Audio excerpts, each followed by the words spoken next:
there, folks. Sean Broderick. I'm here in Miami, Florida, and I'm at the Benzinga Cannabis Conference. Lots of great small companies. One of them is a company called 48North, operates in Canada. Nice little producer there. They are a vertically integrated company. Alison Gordon, right next to me, is the CEO of 48North.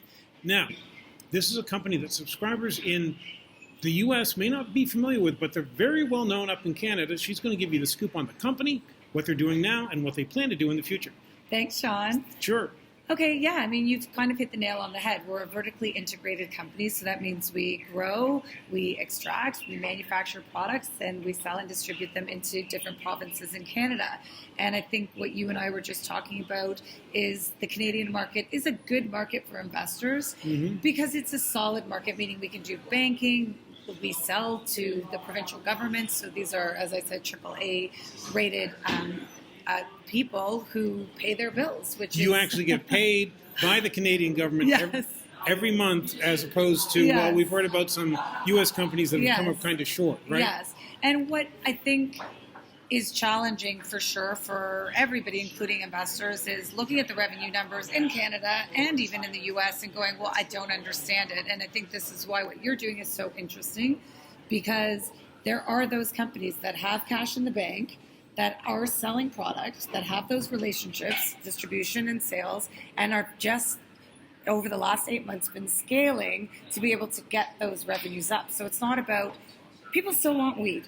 There's a big market for weed. That's not going away. Kim Rivers said it today. She said she opened 2 stores last week, lined outside the door, so around the block. And that exists.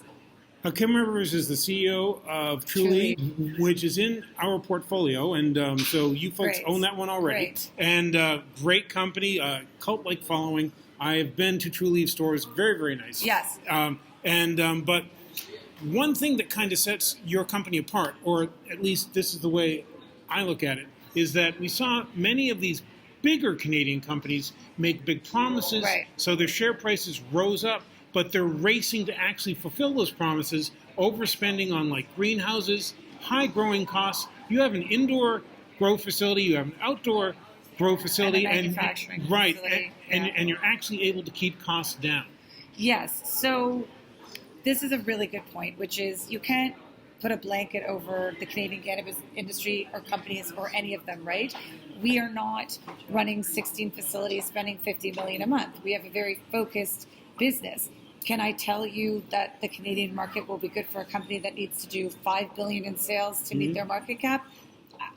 I don't know. What I can tell you is that there is a great market in Canada as well as the U.S., and finding the companies that are focused and not burning huge amounts of money is really critical, because everything takes longer in our industry. So if you think that your state is soon on its way to be having stores on every corner, but they're not there yet, if you think that's happening in 6 months, it might be 18 months. So how can those companies survive in those markets? And that is also the nice thing about Canada, is that we're an older market.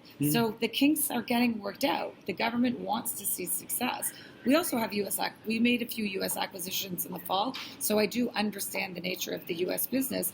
And as I said, people aren't necessarily getting paid in the U.S. markets by the retailers, and it's difficult to take legal action and do all sorts of things. Yeah, I know. Well, I mean, when your business is illegal, the courts kind of frown on things. Well, but even if it's legal, up in Canada, I mean, it is federally illegal. Yeah. In the U.S. Right. Yes, so people don't actually have the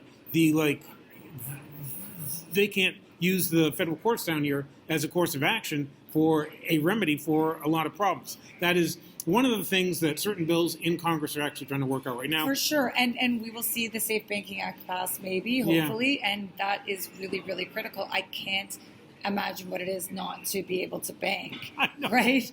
And to be, a publicly traded company. We're banking because we're in Canada, but when I look at these U.S. companies, I don't understand it. So what kind of milestones have you set out for your company, say, over the course of the next year? Okay, so really milestones, a lot of them are related to the operations catching up to what we've been able to do with brands. So we've got a great brand awareness, great sell-through in retail. Now it's like, okay, this needs to scale. So we have been putting that in place over the last 6 months. So the milestones that people can look for and see whether we've hit them or not is Are we fully automated in our packaging? Have we, increased our margins? Are we able to supply more within the provinces that we're already in?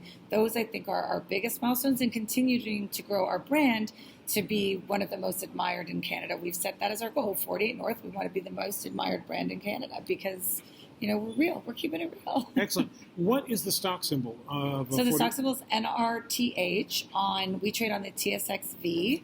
And I know that for many of you watching, it's not easy for an average investor to invest in the Canadian stock markets, but you can do it. And I'll look up the OTC symbol for you as well, so we'll have that too. Okay. Yes, I don't know. That will help you, yes.